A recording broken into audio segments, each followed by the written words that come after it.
It didn't start with a photo. It started with a question. Quiet, almost throwaway, buried in a fan thread. Was that Jimin at Seoheon last night? No tags, no context, just a name and a location. A restaurant barely anyone talks about. Not trendy, not flashy, not even expensive. Just calm, hidden, soft light, no reservations online, no press. At first, no one replied. Then someone added, near the back, with someone? That was enough. The thread splintered within an hour. No confirmations, no images, just echoes. I passed by on my way to the pharmacy. It looked like him. He was leaning in close, talking softly. Definitely not a manager. She wasn't a celeb. She looked normal, like one of us. No one said dating. No one even said romantic. But no one could stop looking for the meaning underneath that quiet scene. Jimin, sitting across from a girl, in a restaurant where no one films, no one screams, no one expects to find him. And that's what hit hardest. Because it wasn't a mistake. It wasn't a paparazzi ambush. It wasn't a chaotic club or a street at night. It was deliberate, but softly so. Like he trusted the silence of the place too much. Like he thought no one would see. And maybe they wouldn't have, but someone did. Someone always does. And now the question hung in the air, heavier than it should have been. Why would he bring her there? Not hidden enough to be safe, not public enough to be nothing, just enough to be noticed. By the wrong person, at the wrong table, in the one place where fans thought he'd never be seen doing that. The first wave of confusion didn't come from photos. It came from how quiet everything was. No flashes, no commotion, no staff post. Just a single line in a food blog buried in the comments section. Park Jimin was here last night, with a woman. No one approached. It was the lack of detail that made it feel real. No adjectives, no guesses, just presence. And presence, in this case, was worse than proof. Seoheon wasn't a celebrity spot. It was an afterthought. A tucked away, unassuming place with paper menus and slow jazz humming through the walls. A place fans never needed to monitor because no one famous ever went there. Until now. The girl was described only once, not by who she was, but by what she wasn't. Not an actress, not an idol, not a model. She looked like she'd just come from work. That alone ignited something. Not scandal, not envy, disruption. Because if she wasn't anyone, then she could have been anyone. And that meant this wasn't PR. This wasn't image control. This was choice. And that's where the questions began to break the surface. Why there? Why not somewhere with privacy built in? Why that table, near the corner, but not far enough? A fan posted a floor plan of the restaurant from a year-old YouTube vlog, circling the spot where they were reportedly seen. It wasn't hidden. It wasn't exposed. It was in between, close enough to the window to be noticed, far enough to pretend they wouldn't be. That's what made it sting. He knew the optics. He knew the rhythms of watching and being watched. And yet, he picked a table where a server could walk by, where the owner could glance up, where someone in the back could pause mid-bite and think, wait, is that? There was no laughter in the reports, no leaning in, no drama, just stillness. Like they spoke softly, like they were already used to being together in silence. And that silence echoed louder than any headline, because the fans couldn't fill it, and they couldn't ignore it either. Why choose peace in public? Why choose her in the open? Why now, when things were supposed to be quiet again? No one had answers, only stillness, and one slow sentence that wouldn't leave the comments. He could have waited until the city stopped watching, but the city hadn't, and he knew that. By the third day, the narrative wasn't growing.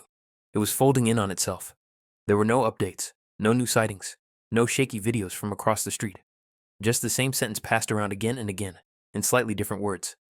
Jimin was there, with a girl, and he didn't try to hide it. Not dramatically, not rebelliously, just plainly. And that's what unraveled people.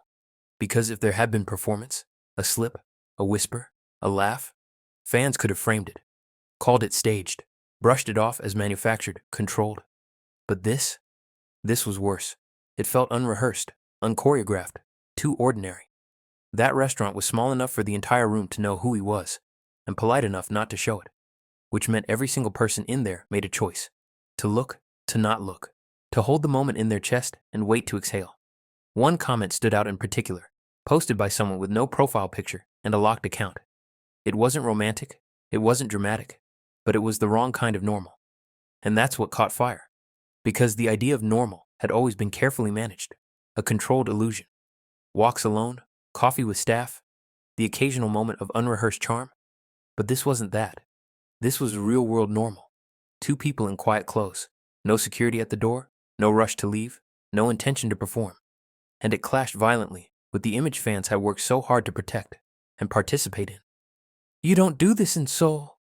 Not when the world still watches this city with open eyes. Not when one glance turns into an entire fandom's dissonance. They weren't mad about the girl. They were mad about the silence around her, the way she seemed to fold into the setting.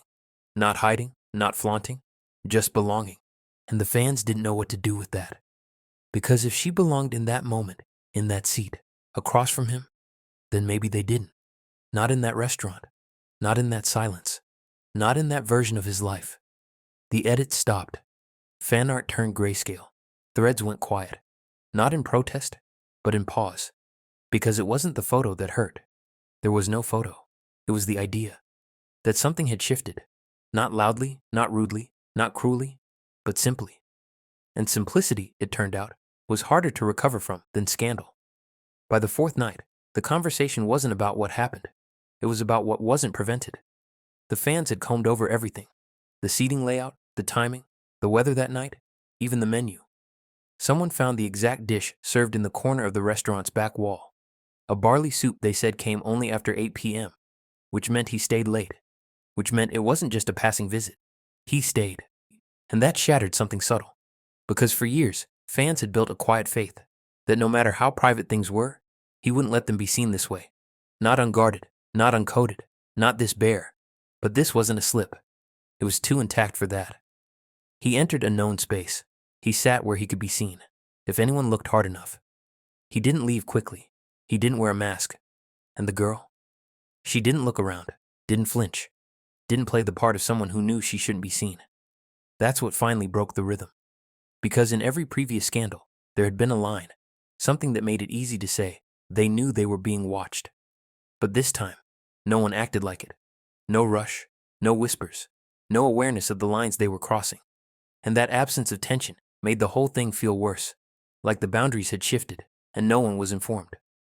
One fan posted, "It wasn't a mistake. It wasn't defiance. It was indifference." It was reposted thousands of times in under an hour, then screen recorded, then deleted. Because it didn't accuse, it just registered.